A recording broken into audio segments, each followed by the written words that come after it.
Hi, this is Scott Garibay, and today we're specifically going to talk about the 1619 Project and Andrew Yang, and what actions the 1619 Project should prompt for Andrew Yang to take even during his 2020 U.S. presidential primary candidacy race, based on what the 1619 Project is. So let's talk about it. All right, so I want to talk about what the 1619 Project is. So the 1619 Project is a very robust, ambitious project. Specifically, it was paid for and financed by the New York Times, and it is spearheaded by Nicole Hannah-Jones. Now, what is the 1619 Project? It is a series of articles, and that series of articles really kind of talks about different elements of America and how they were changed by the year 1619 and this one crucial event within 1619. So let me explain what that is. So in 1619, on Port Comfort, Virginia, okay, on land that was not America at the time, but that would become America in 1776, a ship arrived right there on the shores, Port Comfort, Virginia. That ship contained 20 African human beings. Those African human beings were sold to the colonists who lived around Port Comfort, Virginia. Those African human beings would never be paid for their labor, and they would be treated by those colonists as property, right? Like literally like things, right? And this would set a pattern that would extend in the land before it turned into America, and in the land between 1776 and 1865. And many of the practices connected with that 1619 problem would extend even beyond 1865. And the 1619 Project is Nicole Hannah-Jones collecting intellectual giants to look at that event in 1619 and see how what happened in 1619 there at Port Comfort, Virginia, with those 20 African human beings, and how that event extends out and changes America for African Americans today and for all other Americans today. And generally, the 1619 problem has made the lives of African Americans incredibly more difficult, and then specifically many people who have, many Americans whose descendants came from Europe specifically, they have had the exact opposite, where the 1619 Project has in many ways benefited them, right? And so the whole 1619 Project is this collection of articles. There's also some poetry sprinkled in there, and it is coming from this perspective that these elements of America have been fundamentally changed. It's an incredibly bold project. For instance, one of the articles specifically states that that the founding ideas of our democracy were false when they were written. Black Americans have then fought to make them true. Right? That's a pretty good encapsulation of the tone of each of these articles, right, and where it's driving toward, right. Now, I want to talk just a little bit about my experience with the 1619 Project and why I think it's important.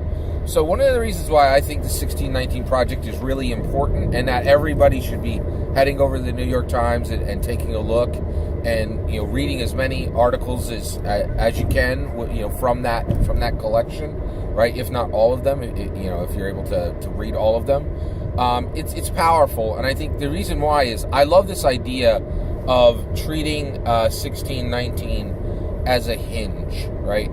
Treating the 1619 event as a hinge in history, right? And saying that, basically 1619 becomes this hinge in history, and that hinge changes the angle of history, of all history going forward, right? It creates a plane, and that plane is, like a flat surface, a plane, and that plane is set at a different angle because of that hinge in history, right? And like if you look at 1776, right, everybody understands 1776 as a hinge in history. It's recognized as a hinge, right? Like, this breaks the plane. It sets everything after it on a different angle, right? And then, but with 1619, especially prior to the 1619 project, people didn't think of this year in that way, right? And it's important, right? It's important to really understand the importance of that date, right? And by the way, all of this is happening. The 1619 project is happening because the event that I talked about, right? That that Nicole Hannah Jones is actually putting into place. The 1619 project is being written specifically, right? Because it's 400 years, right? So, we're in August, 2019. This all happened, this hinge in history happened in August of 1619. That is huge. That is a really, really big, event, right? And the entire point of the 1619 project is to kind of explore how deeply the changes run from that single event, and how that single event still radiates changes into America today, and specifically on different catalysts, different institutions, different elements of Americana, right? So and each of the articles are like focused on these different elements, right? So incarceration, right? Like the 1619 project says that incarceration for African Americans is fundamentally different than it is for Americans who have ancestors who came from Europe, generally came from Europe.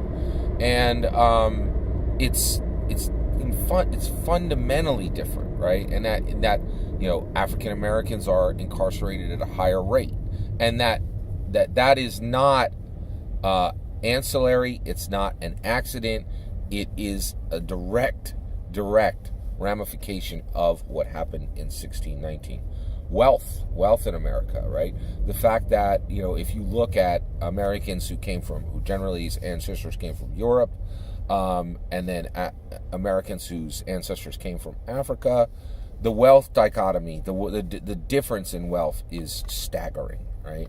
And that this is all radiating out from that 1619 event.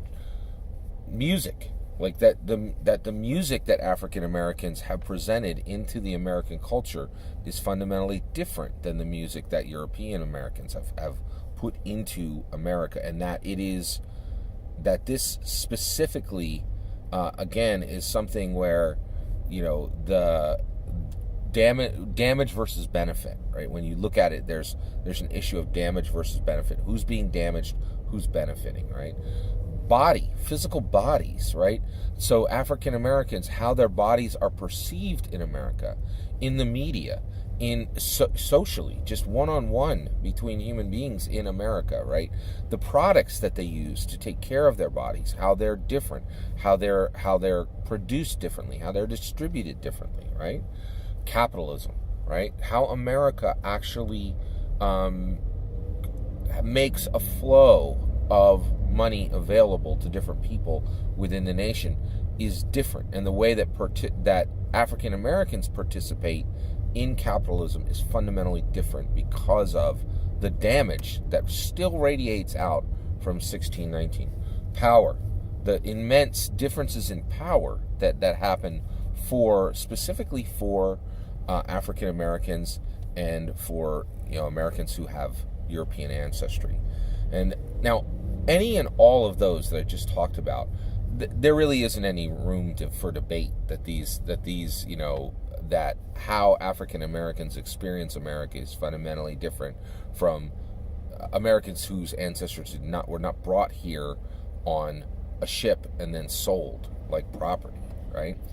But the 1619 Project goes even further than that, right? And it gets into questions about, specifically, it dives into questions that would be that go even further. Like, for instance, they talk about sugar and how, like, sugar is a huge part of the American diet and changes nutrition for all Americans, but how, you know, the inclusion of sugar and the importance of sugar in the American diet goes to the question of what happened specifically with 1619, and also our lack of universal health care. Right now, in these last two, you could see that, you know, you're starting to get into an area where, you know, the first grouping that we talked about, those are, you know, that's not even debatable. These other ones, you know, the connection to how these are impacting us today as Americans as a whole and all Americans, it's a little less tenuous, right? But this is a broad project. It's an expansive project. It's an exploratory project, right? And you know, and I will say, I'm a writer. I've written 2 novels in my lifetime, and I've written well over 100 articles on different topics, all over the web. And so, to me, when I see a really ambitious writing project like 1619, I am excited, and I'm excited for what Nikole Hannah-Jones has been able to accomplish with the New York Times, and what this is going to mean to America. Right now, what does this mean for Andrew Yang? What actions does this prompt from Andrew Yang? First and foremost, I think Andrew Yang, even right now in the middle of this run, I think he should be reading the 1619 Project. He should, just choose any of those topics, jump right into them, and begin reading them right away. And of course, he's incredibly busy right now, so he might read those with his eyeballs. Someone might give him, the audio versions of them, or actually read them to him. But I think, he should give mind share to this project.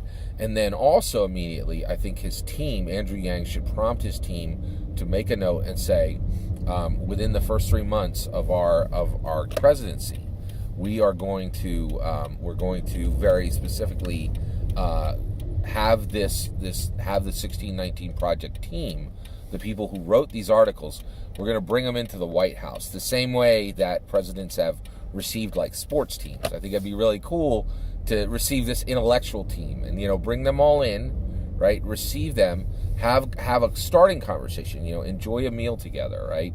And talk about the 1619 projects, and then 1619 project, and then use that initial meeting as a way to make sure that Andrew Yang personally knows Nikole Hannah-Jones and actually is able to connect with all those those kind of intellectual giants that put these articles together, and use their wisdom and use their ideas and use their knowledge of the history throughout his presidency, and leaning on them as a resource. So I think that's a good way to position himself around the 1619 project, to be connected to it, to use it now, even within the election, to kind of reshape his thinking and give him a reminder of one of the biggest, the 1619 project. The 1619 problem is a huge problem that every single 2020 U.S. presidential primary Democrat candidate has to think about very, very closely.